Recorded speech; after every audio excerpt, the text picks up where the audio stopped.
Angel broking లో demat account open చేసి trade చేసి 10 షేర్లు బోనస్ గా పొందండి. జస్ట్ సైన్ అప్ అయితే చాలు. మీ ఫోన్ నంబర్ ఎంటర్ చేసి ఓటీపీ ఎంటర్ చేయండి. ఆ తర్వాత పాన్ కార్డ్, ఆధార్ కార్డ్, అలాగే బ్యాంక్ స్టేట్మెంట్ కూడా అప్లోడ్ చేయండి. ఆ తర్వాత ఓ సెల్ఫీ, ఓ ఈ-సైన్ చేస్తే చాలు. మీ అకౌంట్ 24 గంటల్లో యాక్టివేట్ అయ్యాక మా నంబర్ కి యాక్టివేట్ అని వాట్సాప్ చేయాలి. ఆ తర్వాత మీ డీమ్యాట్ అకౌంట్ లో మేము చెప్పిన 10 బ్యాంకింగ్ షేర్స్ బై చేసి స్క్రీన్ షాట్ పెడితే చాలు. ఆ అమౌంట్ మీకు యూపీఐ ద్వారా పంపిస్తాము. అంటే మీకు 10 షేర్లు బోనస్ గా వచ్చినట్టే. ఆ తర్వాత మీరు ఆ షేర్స్ ని సెల్ చేసుకుంటారో ఇన్వెస్ట్ చేసుకుంటారో మీ ఇష్టం. డిస్క్రిప్షన్ లో ఉన్న లింక్ ద్వారా మాత్రమే మీకు ఈ బోనస్ షేర్లు వస్తాయన్నది మాత్రం గుర్తుపెట్టుకోండి. మే 27, 2024న ముంబైలోని బోరివాలీ వెస్ట్ అపార్ట్మెంట్ లోని ఓ ఫ్లాట్ లోని ఏసీ పేలిపోయి భారీ ప్రమాదం జరిగింది.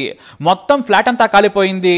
అలాగే నోయిడాలోని ఓ ఇంట్లో ఏసీ కంప్రెసర్ పేలిపోయి ప్రమాదం జరిగింది.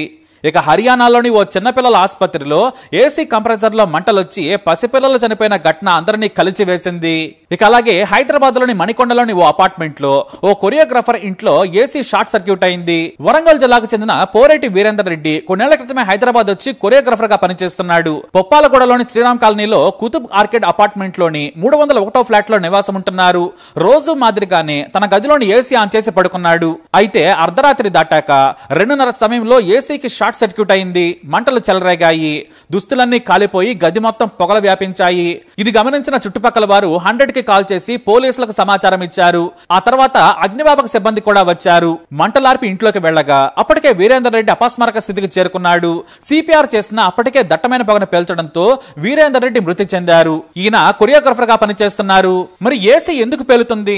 ఎండాకాలంలో చల్లగా ఉందామని వేలుపోసి తెచ్చుకున్న ఏసీ ఇలా కొంపలు కాల్ చేస్తే ఎలా? మరి ఏసీకి అంత భయపడాలా అంటే అంత అక్కర్లేదు. కానీ ఖచ్చితంగా కొన్ని మనం చేయాల్సినవి చేయాలి. డబ్బులున్నాయి కదా, మంచి ఏసీ కొనుక్కున్నాం కదా, ఎంత బిల్లైనా కట్టేస్తాం అని ఏసీని తెగ వాడేయకూడదు. దానికి కాస్త బ్రేక్ ఇవ్వాలంటున్నారు ఎక్స్పర్ట్లు. ఎందుకంటే బయట పెరిగే హీట్ కి ఏసీ పేలుడికి సంబంధం ఉందంటున్నారు. ముందు రూమ్ చల్లగా మారాలంటే ఇప్పుడున్న కొత్త టెక్నాలజీ ప్రకారం ముందు గదిలోని హీట్ ను సక్ చేస్తున్నాయి. దాన్ని డ్రై మోడ్ అంటారు. చల్లగాలి రాకపోయినా కూడా మొత్తం గదిలోని హీట్ ను లాగేయడంతో ఆ తర్వాత తొందరగా రూమ్ చల్లబడుతుంది. కానీ ఇలా కూల్ గా అవ్వాలంటే బయట కంప్రెసర్ చుట్టూ ఉండే టెంపరేచర్ దాని కండెన్సర్ ఉష్ణోగ్రత కంటే తక్కువగా ఉండాలని పలు కంపెనీలు చెబుతున్నాయి. మన దగ్గర కంపెనీలు తయారు చేసే ఏసీల కండెన్సర్ ఉష్ణోగ్రత 50 డిగ్రీల సెల్సియస్. కానీ ఇప్పుడు బయట టెంపరేచర్ 50 దాటిపోతుంది. ఎందుకంటే చుట్టూ బిల్డింగ్లు, రోడ్ల కారణంగా హీట్ మరింత పెరుగుతుంది. దీంతో బయట టెంపరేచర్ కంటే కండెన్సర్ హీట్ ఎక్కువగా ఉంటే ఏసీ పనిచేయదు. కండెన్సర్ తీవ్రమైన ప్రెషర్కు గురవుతుంది. ఆ తర్వాత అది పేలిపోతుంది. అందుకే ఏసీకి కాస్త బ్రేక్ ఇవ్వాలి. కాసేపు ఆపేస్తే చాలా మంచిది. ఇక టెంపరేచర్ కాకుండా కండెన్సర్ నుంచి గ్యాస్ లీక్ అవడం కూడా ప్రమాదానికి కారణం కావచ్చు. కానీ ఇది చాలా అరుదుగానే జరుగుతుంది.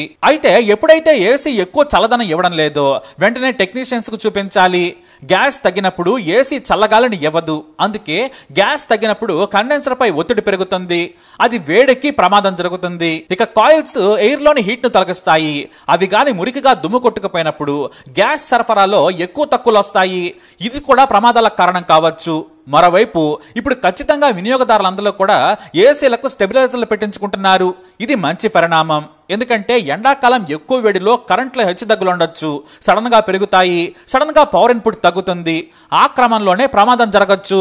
లేదంటే షార్ట్ సర్క్యూట్ కూడా కారణం కావచ్చు.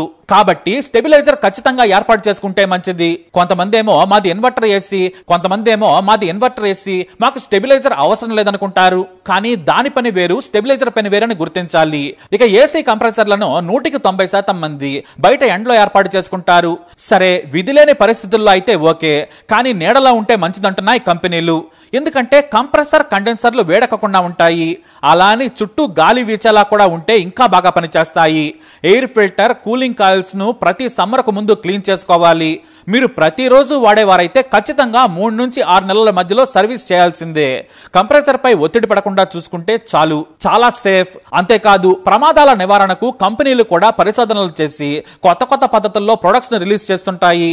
అందులో ముఖ్యమైనది కాపర్ పైప్ నుంచి కాపర్ కండెన్సర్ల వరకు మొత్తం ఇప్పుడు అవే. కాస్త ధర ఎక్కువైనా కూడా మంచివే తీసుకోవాలి. ఒకప్పుడు అల్యూమినియం కండెన్సర్లు వాడేవారు. కానీ కాపర్ చాలా మంచిది. గాల్లోని తేమతో కాపర్ కు ఎటువంటి ఇబ్బంది ఉండదు. నిరోధకంగా పనిచేస్తుంది. రాగి అంత తొందరగా వేడెక్కదు. పైగా కాస్త హీట్ అయినా కూడా వెంటనే చల్లారిపోతుంది. అందుకే కంపెనీలన్నీ ఇప్పుడు కాపర్తోనే తయారు చేస్తున్నాయి. చీప్ కంపెనీలు మాత్రమే అల్యూమినియం కండెన్సర్లు, పైపులు వాడుతున్నాయి. అయితే ఏసీలు చాలా రేర్గా పేలుతుంటాయి. అనవసరంగా కంగారు పడనక్కర్లేదు.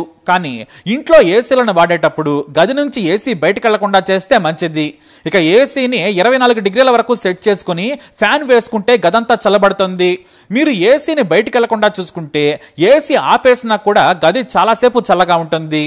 అయితే గోడలపై డైరెక్ట్ గా 4 వైపులా ఎండబడితే మాత్రం వెంటనే గది వేడెక్కుతుంది. కాబట్టి సాయంత్రమైనా గోడలు చల్లబడే వరకు ఏసీని వేసుకుని ఆ తర్వాత ఫ్యాన్ వేసుకుంటే పవర్ సేవ్ అవుతుంది. ఇటు ఏసీ మీద కూడా ఒత్తిడి పడదు అంటున్నారు నిపుణులు.